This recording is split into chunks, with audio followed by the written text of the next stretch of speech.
Well, at least you're not holding it. Yes. That's yes, the most that important. is better. Then you can turn around and...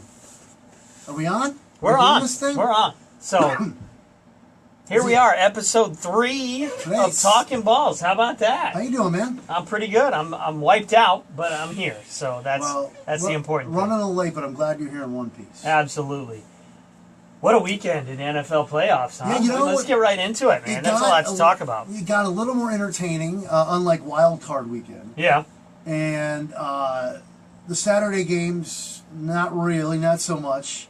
The Sunday games, yes. I would just like to brag a moment about my prediction for that Falcons-Seattle game. I mean, we both picked the Falcons to win, but I did say that it will be a 10-point double-digit victory, and it won't be close. Nice job on your part, and I like to brag for a second that, I think I speak for both of us when I say this, we're both 8-0, right? Yeah. Okay. Yeah, obviously we haven't been picking against the spread. We've made a few predictions of whether or not it'll be a close game, so we're not taking the spread into account, but both of us have picked every single game correct throughout the playoffs. Let's see if we can keep that streak going. I don't think it's ever happened to me, yeah. Yeah. First we'll talk about, obviously that Atlanta-Seattle game. Seattle's just not the same team when they're on the road. Yeah. They're just not. I don't know what is different this year over previous years, but that defense just...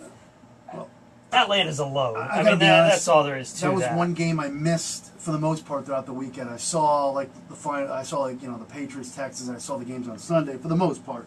But Saturday, that Falcons Seahawks game. As far as what you think, as far as what you're saying about Seattle, I think I don't want to say Pete Carroll is losing control of what's going on there, but they've had some key injuries. Michael Bennett, who's Martellus' brother, obviously. He's been hurt, right? He's been banged up. In fact, he was playing hurt, and he had some nasty comments after the game. I guess a reporter really went after him. But that's a whole other story. Earl Thomas has been out, so that defense isn't the same Cam defense. Chancellor has been nicked up. So it's not the same Seattle defense. That's why when we were sitting here a week ago, you and I both liked Atlanta. You liked them big. I was still kind of on the fence, but the fact that game was at the Georgia Dome, and that offense has been... Man, let me tell you, as a Patriots fan, if we have to play them in the Super Bowl, I'm nervous. I'm nervous when we play the damn Packers. But I'm telling you, Atlanta was the better team. Seattle's not the same team they've been over the past few postseasons. So, the Falcons rolled. You were right, man. We can talk a little bit about, the Texans-Patriots game and how the Patriots probably aren't going to get away with making a lot of mistakes like that against Pittsburgh. But talk about you as a Patriots fan watching that game in the first half and kind of the emotions that you were feeling. Yeah, because you and I, we text pretty much on and off throughout the weekend, especially Saturday night. I can speak a lot about this game, but I'll try and hold back because for time purposes. But yes, the emotions were a pretty good roller coaster ride there Saturday night. From going up, down, up, and it seriously was up and down because they jumped out to a 14-3 lead, but then you saw a lot of uncharacteristic Patriot mistakes. Yeah. And when it was 14-13 for a while, I'm like, this is the kind of game the Patriots lose because they were turning it over. Brady was getting his ass kicked. As far as the Texans, Billy O'Brien did a great job of that pass rush, really getting to Brady. And we've seen in previous Super Bowls and playoff games, Ravens, Giants, that's how you beat and the Broncos, that's how you beat the Patriots. Yeah. Now, they only had a 4-point lead at halftime, and to quote a buddy of mine, I've been using this line pretty much all day, Patriots played a C- game. Yeah. And still covered by 18. The spread, So that kind of scares you if you're a Steelers fan. And we'll get into that in a second. But as far as how the Patriots performed, when they went to the locker room of 17-13, I'm thinking, geez, if anybody can make adjustments, it's Belichick. But I was worried about the condition of Brady because he was taking a beating, and there's no Gronk, and you got to put that into the equation as well. But the defense He's starting to make excuses already, ladies and gentlemen. No, the Patriots defense gets so overlooked this year. It really does. And when we get into the Steelers Chiefs game, I'll go back to the Patriots defense as well. But look what happened: 17-3 Patriots in the second half. Yep. Brock Osweiler delivered. We all knew he was going to deliver the big way. And he is who we thought he was going to be. And that's why I think the Patriots, if they are lucky enough to make it to the Super Bowl, are going to run into, because the NFC has been better than the AFC. There's no doubt about it. So they absolutely have. What did you take out of that Patriots-Texans? One thing that this has bothered me for a long time, and particularly from a fantasy football perspective, and which isn't as important in the playoffs. But the first interception that Brady threw was right off the hands of the wide receiver. There has to be another statistic in the NFL that can attribute that type of interception to the receiver. That's not Tom Brady's fault that ball was intercepted. But you look at the box score and you see, oh, Brady threw a couple interceptions. But I mean that first one in particular was right in the receiver's hands, and he popped it up into the air, and the defense came up with it. That's not Brady's fault. And I don't mean to sound like a homer, but if most of Brady's interceptions, because he's so accurate, are deflected. Yep. So that's just the way it is. And maybe you can say that obviously it would be tough to definitively attribute it to the wide receiver because maybe Brady threw it too hard for the situation or something like that. But, I mean, the general rule of thumb is if that ball hits you in the hands, you better catch it.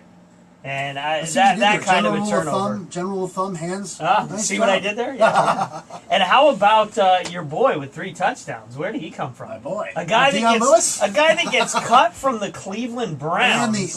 They took him from the Eagles. Did he get cut from the Eagles? I can't remember. I don't remember if he got cut. But the Eagles fans got to be kicking themselves. Deion Lewis. Guy came out of nowhere. Because the Pats have won without Gronk. But thank God we got Deion Lewis back because we didn't have him in the first Pittsburgh meeting.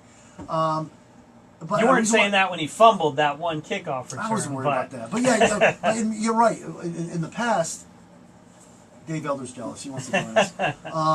Or he's ratting on us. Anyway. Yeah.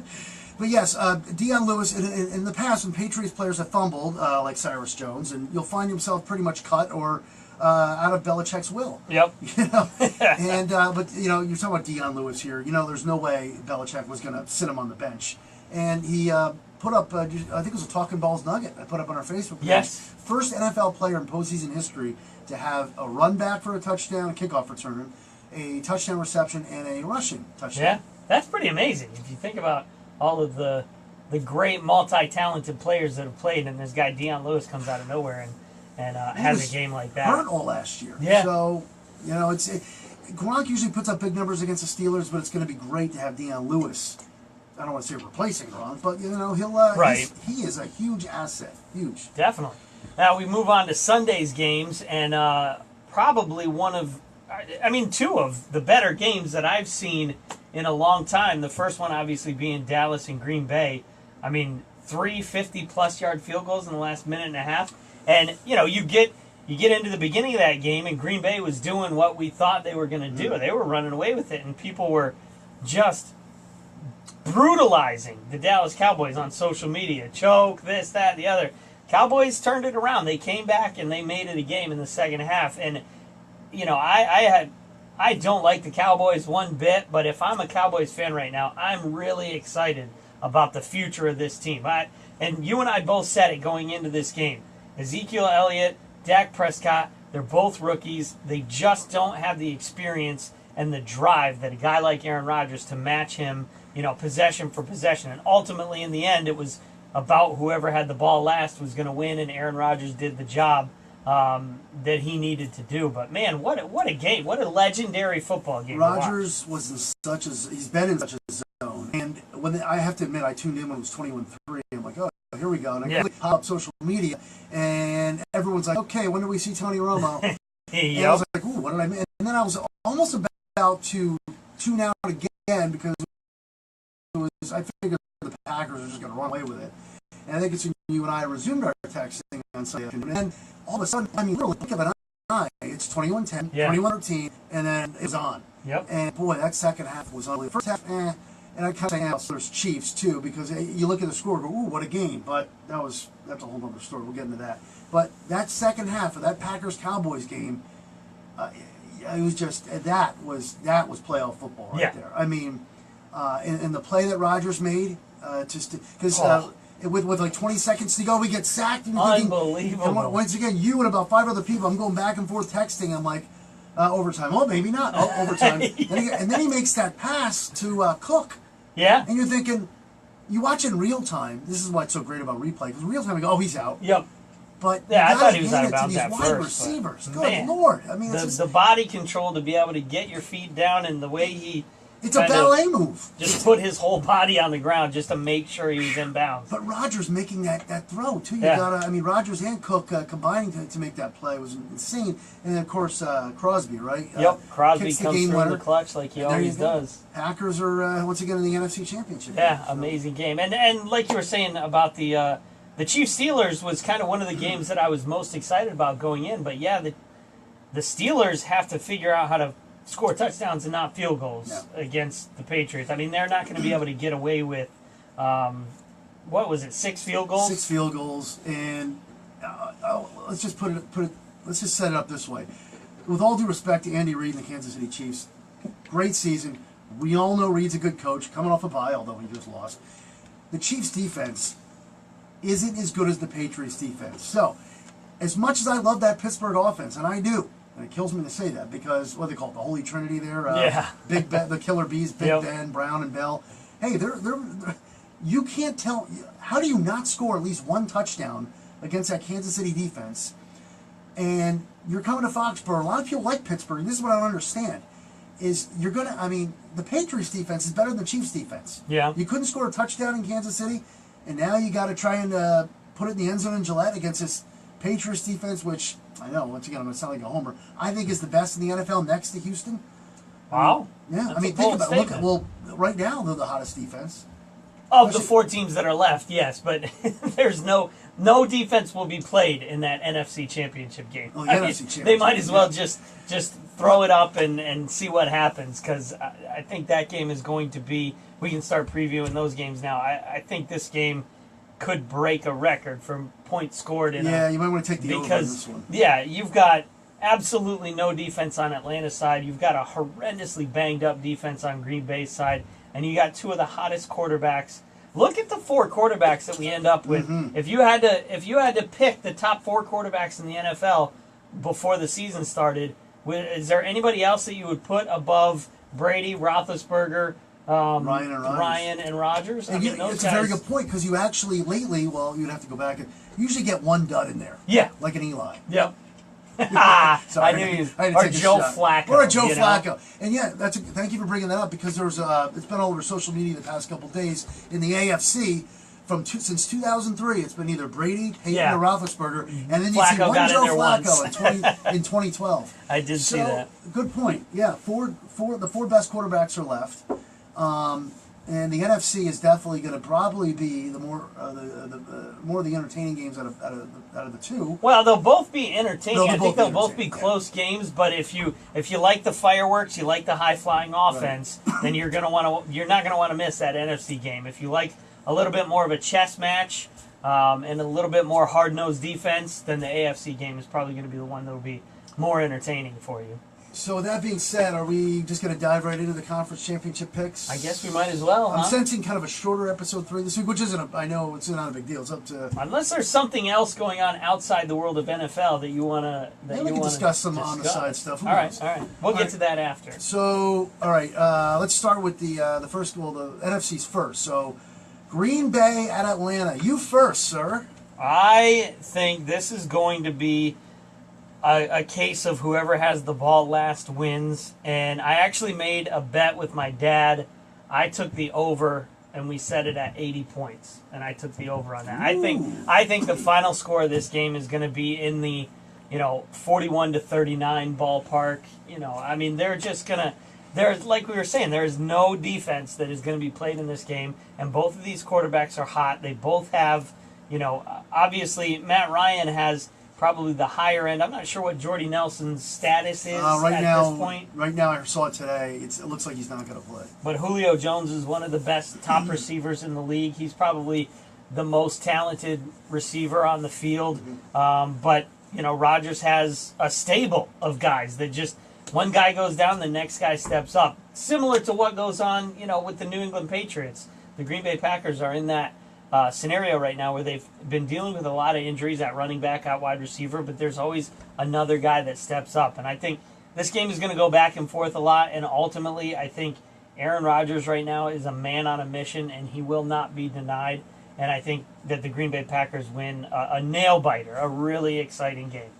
All right, before we continue on, why does Dave Elder shut off the? I don't know why he turned off all the lights out there. Dave Elder There's still people here, Dave. I know it's 5:30 and he shuts the lights off in the building. That drives me nuts. It's like, hello. Anyway, I had to get that off my chest. Yeah. Before we continue with the picks, what are we getting on Facebook as far as on the Talkin Balls? We got Trescott Thompson watching. How are you? That's it right now. No comments or anything. As Shane and I continue to move along here with episode 3. And we're doing our conference championship picks. Please feel free to chime in with your picks as well. Yep. And we could discuss it that way. And you can always, email is always open. talkinballspodcast@gmail.com. You've got us on Twitter @talkinballspod.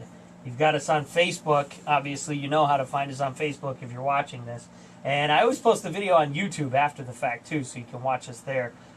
Same thing. Just search Talkin Balls Podcast on YouTube, and you'll be able to find hardest working man in the world of podcasting, Shane McKenzie, man. I'm all over the place. You gotta saturate. There's no way you can not find our podcast if you're on the internet. iTunes is still screwing around. I don't know. We're not on iTunes yet. They haven't approved us, but the Google Play Store had us through right away. We've been on there since episode 1. So. And I want to thank you once again.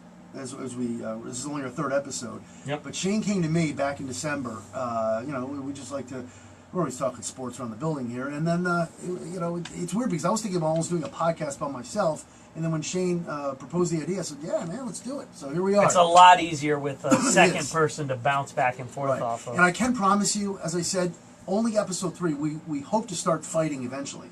At some point we're going to disagree on something. I know, but so far we've been right on it. How do you disagree with? Well, you said baseball's coming, so we're going to get into it. I'm sure we'll have our disagreements when it comes to baseball. Fights over spring training games. All right. All right. So where were we? Oh, Green Bay. No, Atlanta. The split squad Tigers are definitely better than the split squad Blue Jays. We're not going to have anybody watching. We're breaking down split squad games. I'll tell you that. No, I know for a fact. The guy who's watching right now, Trescott Thompson, he's a big baseball fan. And he's excited for us to start talking about baseball. And we'll have to. He's a Does Connecticut he watch every Tigers. pitch of Split Squad? Be honest. He's a Connecticut Tigers season ticket holder. I don't know how much he gets into the spring training, but he's definitely a big baseball guy. Can you watch and I know we're getting way off the subject here, but I don't care if it's a podcast. That's all right.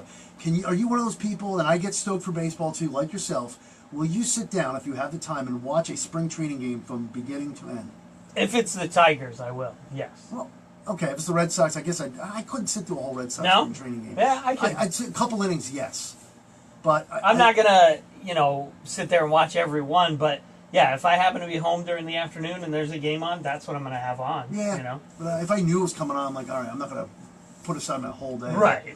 But I want to see something. Yeah, it's a few innings for me. But anyway, okay. And especially for me, it's a little different watching it during spring training because a lot of those guys that are competing for roster spots, I've seen them playing for the Connecticut Tigers, and I know a lot of the names better than the typical spring training. Personally, yeah, definitely. Well, that's cool then. Yeah, so, I would definitely watch it. I'll watch that more than the typical fan, I guess you could say. All right, Packers Falcons for me. Okay. After seeing what Atlanta did to a depleted Seattle team, I love what Matty Ice has done. He's playing at home, but Aaron Rodgers is just too effing hot right now. I mean, he's just. Man on a mission. I couldn't agree more. You're looking at a 38-35, 40-38 type game. And, with Shane and I both saying that, watch it be like a freaking, 19-16 type game. Yeah. Green Bay is going to win this game. It will be close for a while. I think I say for a while because I think Atlanta keeps it close till about midway through the third quarter. And then Rodgers goes nuts, and I say I'm looking at a 42-28 Packers win. Wow. Okay, so you're going. I'm going close on this one, and you're going with the little bit of a blowout. The Packers pull it out in the end. All right, so that's interesting. So now let's move to Gillette, AFC Championship, 6:40 kickoff. Steelers Pats. I'll let you go first. This is probably the matchup in the AFC that everybody was looking forward to, as far as the way that the playoff, blocks worked out and that kind of thing. And you've got, Ben Roethlisberger and the high-flying offense kind of Pittsburgh, which is atypical of a Pittsburgh Steelers type. They're usually the hard-nosed defense type, but they're really doing some great things on offense. Although we say that, and, they couldn't get into the end zone against Kansas City last week. But I think that similar to the Rodgers situation, Tom Brady is on such a mission to give that big FU to Roger Goodell at the end of the season after being suspended the first 4 games of the season, and just the penultimate way to end the season obviously would be another Super Bowl. And I think it's going to be pretty impossible for the Pittsburgh Steelers to deny Tom Brady and everything that they have going on, to deny them a victory. I don't think it's going to be a blowout by any stretch of the imagination, but I would say it will be probably a back and forth type game, but eventually second half adjustments have the Patriots pull away, and they win by low double digits. I'll say like a 31-20 type game. Okay. That's so weird. I was just going to say 31-21. Oh, well. But I may have to change it or alter it. But before I get into my prediction for Steelers-Pats, this news came down, which I'm sure Shane's aware of earlier in the day. Roger Goodell has announced he will be going to Atlanta, and once again, of course, passing up a trip to Foxborough. Ready? Let me. Here's my. Gee, are we surprised? No. Roger Goodell. Oh man, the puss and the dink that he is, excuse my language, is bypassing Foxborough. Of course it. Well, listen. Just from a weather standpoint, this time of year, if you had a choice to go to Atlanta or Foxborough, which one are you going to pick? And then the fact that Roger Goodell is probably the most hated man in all of Foxborough. I think there's only one reason why he is doing this. It's because he wants to be in Houston to hand the Super Bowl MVP trophy over to Tom. In Houston, yeah, on February 5th. It's an easier trip from Atlanta straight to Houston. Right. So he's got 2 weeks to get there, but you know. But you know what? He's never going to show up in Foxborough ever again. No, I wouldn't think so. Yeah, and if you're out of your mind if he's ever going to, and even if he did, he would have to have a security team right. twice the size of Donald Trump's security team if he was going to show his face in Foxborough. So we all knew that. We all knew that wasn't going to take place as far as him going to Foxborough. As far as the game goes, I've done a lot of thinking because I'll be honest. I mean, I'm going to sit here and tell you, you know, and I know if some of you know me on Facebook, yes, I am obnoxious. I am. I'm all about the duck boats. I love duck boats start February 6th. Yeah, I'm not afraid to say it. The Patriots are the best team in football, but I do know when I see competition, and the Pittsburgh Steelers will be the toughest team. The Patriots, well, great if they get to the Super Bowl. I'll get to that in a second. But the Steelers, and I felt it back in Week 9 or Week 10, Shane, where I'm like, Roethlisberger's back. Remember, he was hurt in the first time these two teams met back in whatever it was, Week 5 or 6 or something. And the Pats did have Gronk, but the Steelers didn't have Roethlisberger. Pats did have Gronk. Gronk puts up monster numbers against the Steelers. Yeah. This time there's no Gronk, but you have Big Ben. Yep. And I believe did Le'Veon Bell play in that first game? I don't think he did either. That was Le'Veon Bell's first game back. I think he actually originally had it wasn't his first game back because he originally had a 4-game suspension and they reduced it to 3, didn't they? So he did play. Yeah. I don't have the numbers. Because he 100% without a doubt did performance-enhancing drugs, so they reduced his suspension, whereas Tom Brady might have possibly had some knowledge about maybe intentionally or unintentionally releasing some air from some balls. You know why they reduced the suspension? Is Le'Veon Bell fell to the knees of the commissioner and begged forgiveness. Brady didn't, and that's why the commissioner, okay, you're coming to me and saying sorry, okay, I'll reduce that 1 game for you. It's only the second time you've done this? Sure, we'll reduce your suspension. 1 little game for you, Le'Veon. Yikes. Anyway, so back to the game. I think Deion Lewis is going to play a factor.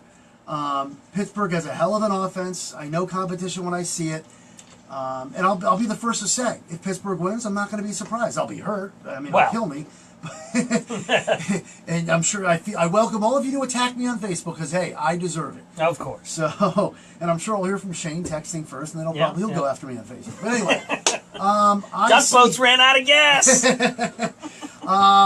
They have a hell of an offense, but I'm going to go back to what I said a little while ago, where if you can't score a touchdown on the road in Kansas City, which is not that good of a defense compared to New England, right, you're going to have problems eventually with this Patriots defense. Once again, it comes down to matchup, so I could be totally wrong. I mean, Antonio Brown and Le'Veon Bell could go nuts. But this Pats defense has been on such a roll, knock on wood. I see the Pats winning, but I see it being like in the 27-17, 27. I wouldn't be surprised if it was 27-24. Okay. I guess I'll have to pick a score here, so I'll just say 27-23. All right. All right. It's going to be a little closer. You said, what, 31-20? 31-20. So I'll say 27-23, Pat. So Okay. look at that. I'm going with a smaller margin. The Pats On both win. games, yeah. And then, and you're going a little more in the Pats game. And Oh, then, right. And then in the NFC, I'm saying Packers by more, you're saying Packers by less. Yep. So How about that? we may not disagree, folks, but at least we have the margin of We'll victories. figure out something to We have the disagree on margin of eventually. victories to kind of go back and forth. So What do you think? All right, so after the Giants game, we're ripping Odell Beckham for his shenanigans and his antics. Now we have a guy, Antonio Brown, who chooses to go Facebook Live in the locker room. I'm glad you're bringing this up. Is that's something that... Yeah, let's get into this because I'll be the first to say, what an asshole. Yeah, what why? an asshole. And that just goes to show, okay, what kind of locker room that is, okay? And what kind of coach. And I know Tomlin won a Super Bowl. I'm not saying he's a bad coach. But let's face it, I'm going to compare Tomlin and Belichick. Yep. Who's got more control of their locker room? Yeah. Bill Belichick. And if you want to record that for your own posterity, you pull out your phone and you record that speech. You're still taking a chance that it might get leaked somewhere. But he went directly on Facebook. The coach Live, is talking in the not background. knowing what the coach is going to say, and then of course Tomlin said what he said about Be ready the for those Patriots. assholes. Yeah. Wow, that's what you want to do. You're going on the road into hostile territory, and you want to just hand them bulletin board material to throw up. I mean, not that if you need something like that to get you motivated for an AFC Championship game and a chance for the Super Bowl on the line, then maybe you're in the wrong profession. But that little bit, I mean, I don't know. That's a very good point. Unnecessary to just hand it to them. Because, and you said it, the Patriots don't need that. And that's why this is a zero. This story has, it means nothing for the players. But as fans, we're like, oh, yeah, Antonio Brown just gave the Patriots a layup. That's something that does not happen in the Patriots locker room. Yeah, exactly. Period. Patriots players are going, they're rolling their eyes going, okay, whatever. Yep. We'll let we'll do our business on the field. It's not like the Patriots are going around thinking every other team in the NFL likes them and puts them on a pedestal. Like they know the Pittsburgh Steelers think they're a bunch of assholes because everybody's always jealous of the team that's winning all the time. But, and and the Steelers probably, they were the team of the 70s and maybe the 80s, so they're probably looking at when you look at those two organizations, that's why it's another reason why it'll be such a great matchup is you got two teams battling it out for the 21st century. Yeah. Pretty much. And if our predictions were to hold still and you have the Packers and the Patriots in the Super Bowl, I mean, and that's what you and I have been kind of predicting that since before the playoffs even started. But think about the history and the legendary status of both of these franchises. We're getting ahead of ourselves a little bit, but I've been excited for a matchup like that. And the fact that these two quarterbacks have been dominant for as long as they've been, and Rodgers and Brady have never played each other in a Super Bowl. I'm really, everybody was talking Cowboys-Patriots in the beginning, but Packers-Patriots was the matchup that I really wanted to see, just from an entertainment standpoint, from a guy who loves football and loves the history of the NFL. That's the matchup I've been wanting to see. And I don't know if you do the same, but before every NFL season, sometimes I do it with a buddy via text, whatever, or on Facebook. I like to make my Super Bowl predictions at the beginning of the year. Okay. And I think I may have did it. I probably should remember this. But because, there's a reason why I'm saying I probably should remember this. Because I think for the past 5 seasons, I kid you not, I have predicted a Packers-Patriots Super Bowl. Okay. Pats Super Bowl. Packers-Patriots Super Bowl. Because mainly because I do want to see Brady Rodgers, but I feel like it's going to happen eventually. Yeah. And now we're this close to which would be a dream come true for Fox. Yes. Brady Rodgers. Now, if you look at other scenarios, you could have a rematch of Packers-Steelers from a few years back. That'd be fun. You could have Falcons-Patriots. Falcons-Patriots would probably, Falcons-Steelers would draw the less interest from outside of those two cities, I think. But, pretty much any other matchup. I think if you're Fox, you want Brady Rodgers, right? Oh, 100%. Not to take anything away from, Ben Roethlisberger, Matt Ryan, or what those two teams have done this season, but from a rating standpoint, from the NFL, Fox, they have to be licking their chops at the prospect of, I mean, the Packers are the penultimate franchise in the NFL, from the beginning. The Patriots are the penultimate franchise over the last 15 years. You've got, that type of history, and these two great quarterbacks. I mean, that would be really, really fun to watch, I think. Now, maybe as we near the end of episode 3 here, let's take some fun shots of the Dallas Cowboys, shall we? Because I saw, in fact, we welcome your Dallas Cowboy cuts right now at the Talkin Balls Facebook page. This might have been another talk. I've been posting a lot of Talkin Balls nuggets, or at least trying to on the Talkin Balls Facebook page. And one I think I did post, or maybe I knew it ended up on my own feed, was the Jaguars. I didn't know this. The Jacksonville Jaguars actually have more playoff wins in the last 20 years. I would have lost a lot of money, and if somebody just randomly said that as a statistic, I would have lost a lot of money against that. But the Jags have more playoff wins than the Cowboys in the last 20 years. I never, when I saw it today, like, are you kidding me? Because they won a few games with Mark Brunell. I forgot. Yeah, they went to the AFC Championship game and eventually lost to the Broncos when Mark Brunell and Tom Coughlin was the head coach at that time. They did have, remember they had that big upset one over the Broncos. Oh, they upset the Broncos. Who did they end up losing to in the AFC Championship game? Oh, right. And the Patriots went on to lose to Green Bay. Okay. That was when Favre was still around. Yep. Jacksonville went into Denver with Tom Coughlin. And who's the Denver quarterback then? Elway. Was it still Elway? I think. Nah. I'd have to look. Yeah, anyway, that was a huge. I think Denver was a 1 seed that year. Yeah. And the Pats, I think, were a 2. I think they were a 2 seed. But anyway, Jacksonville went in there, knocked them off at Mile High, and that was one of their 3 playoff wins in the last 20 years. But anyway, I think, can we please stop saying Dallas is America's team? Oh yeah, that annoys me too. I'm not just saying because I'm a Patriots fan. I mean, when you there is no America's team. I mean, the Patriots are the closest thing to it, even though they're hated. Yeah, I get it. But Dallas, when you're not good for like 2 decades, you're not America's team. Newsflash, right? All right. Even though the Patriots are hated, who would you say is America's team? Well, I would make the Patriots. I would make the argument that there's no need to call anybody America's team. It's just everybody roots for the team wait a that minute. they like. The Patriots are America's team because Dallas was hated when they were America's team. So right. I had to say the Patriots are America's team. All right. I mean, if you have to put it on somebody, I'll let you put that on. Oh, come on! On the Patriots. You can argue. Come on, make a case why it's not. Why aren't the Patriots America's team? Because you don't need America's team. Like, yeah, we do. There's Patriots fans, and there's people that hate the Patriots, and there's a small section of the world that's indifferent about the Patriots. I would include myself in that. The only reason that I ever root, for the Patriots is because Tom Brady went to Michigan. That's it. I knew there had to be something, actually. I don't like the notion that there has to be an America's team. Like, there has to be one team that everybody in America gets behind or whatever. And just because they're the Patriots and they're in New England, Well, all right. This is probably fair. You'd probably want to put the Patriots in the class of the Oakland Raiders of the 70s. Remember they hated the Raiders too because they were always taking cheap shots. Yeah. So the Patriots can be classified as that as well. That was a different. When you hate the Raiders because they play dirty, I don't think. Patriots really. Although the Patriots have been involved in their fair share of scandals, so it's a little bit different. But I just think any team that's prolonged success is going to have their detractors. Like you said, people hated the Cowboys. I don't remember a lot of people hating the San Francisco 49ers when Montana and Rice, and then Young and Rice were winning Super Bowls.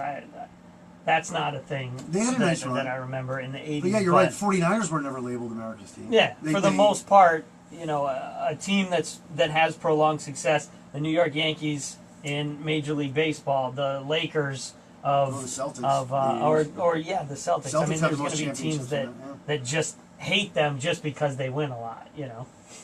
Breaking news: the lights have been turned on in the building. So fantastic. Dave Elder, just want to let you know. Take that, Dave. Somebody turned on the. I have to say it too. Yeah, we're gonna. We're off sports for a second. We're done with this pretty much. And please keep this in here. All right. And Shane can back me up on this. When Dave turns the lights out, I turn them right back on. Absolutely. When Dave turns the coffee pot off, I turn it right back on. Dave He doesn't thinks know. he's the last guy to leave. I don't know what. Yeah. We're watching. Take you, that, Dave. We're watching you. Anyway, so and make sure you put the title of this on Facebook, like little teases, like maybe shots at Elder. Okay. Hashtag shots at Elder. All right, that's a good shots one. fired. Okay. I did see one more sports-related, baseball-related thing.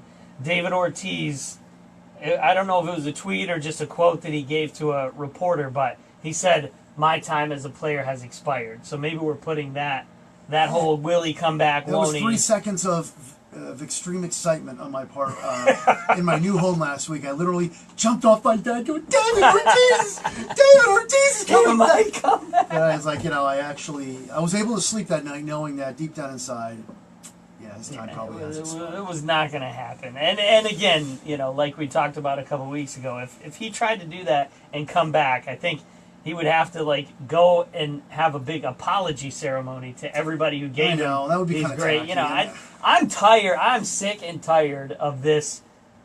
The whole thing where the athletes say it in the beginning of the season. This will be my last year, so that they get. And then you have to have a ceremony at every single stadium that you play at. The It's Jeter old thing got news. old too. It Yeah, really did. yeah, it does. By the end of the season, you're just like, Yeah. are we done with this guy yet? And same No thing- matter how much you like Same thing him. can be said in all sports, like the Kobe thing. All right, Yes. break out the rocking chair. We get Yep. it. Yeah. Hashtag the eye roll. Hey, I hate to end this shame, but my dogs just texted me. They got a shit and piss. Oh, okay. My All right. dogs just texted me. We should probably wrap this Wow. up. Texting dogs. That's Yeah. hashtag texting dogs. We'll use that too. I can't wait to see the teases. And Shane does a great job, I must say, of uploading all this. So now that we could actually put hashtags for teases to maybe There we go. entice people to All right. it'd be fun. Nice. But he does a great job uploading. Again, why don't you hit him with all the platforms that we...